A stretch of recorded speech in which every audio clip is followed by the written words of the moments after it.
చెప్పండి మేడం. కార్డుకి ఇవ్వండి. ఒక్క సెకండ్ మేడం. ఇదండి మేడం. ఎంత? 10 రూపాయలు మేడం. ఇదే 20. 10 చిల్లర ఇవ్వ. వ్యాపారం చేసేది ఇట్టేనా? నన్ను చూసి నేర్చుకో. మేడం 10 రూపీస్ చేంజ్ లేదు, రేపు వచ్చి తీసుకోగలరా? 10 రూపాయల కోసం రేపు మళ్ళా రావాలా? లేదంటే 10 రూపాయలు ఇక్కడ ఏమన్నా కనపడుతున్నాయి తీసుకోండి మేడం. బాగా చూసుకోండి, ఇబ్బంది ఏం లేదు. అదో ఆ స్టిక్కర్ ప్యాకెట్ ఇవ్వండి.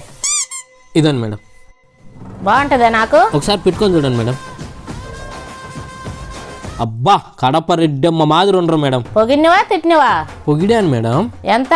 20 రూపీస్ మేడం. అబ్బా నాకు కావాల్సింది 10 రూపాయలది కదా. ఇది తీసుకొని 10 రూపాయల్లోనే ఏదైనా ఉంటే చూడకూడదా? మీరు వాడేశారు కదా మేడం అందులో ఒకటి, మళ్ళీ రిటర్న్ తీసుకోమంటున్నారు. అది ఎట్ట కుదురుతుంది మేడం? కంపల్సరీ మీరు ఇంకా తీసుకోవాల్సిందే. Okay madam. ఏంది ఓకే? నాకు రావాల్సిన 10 రావాలిగా. ఓ సారీ. 10 రూపాయలకి పాన్స్ పౌడర్ తీసుకోండి మేడం. ఇదేదో ముందే ఇవ్వచ్చుగా. మీరు ముందే అడగచ్చుగా 10లోనే చూపిమని.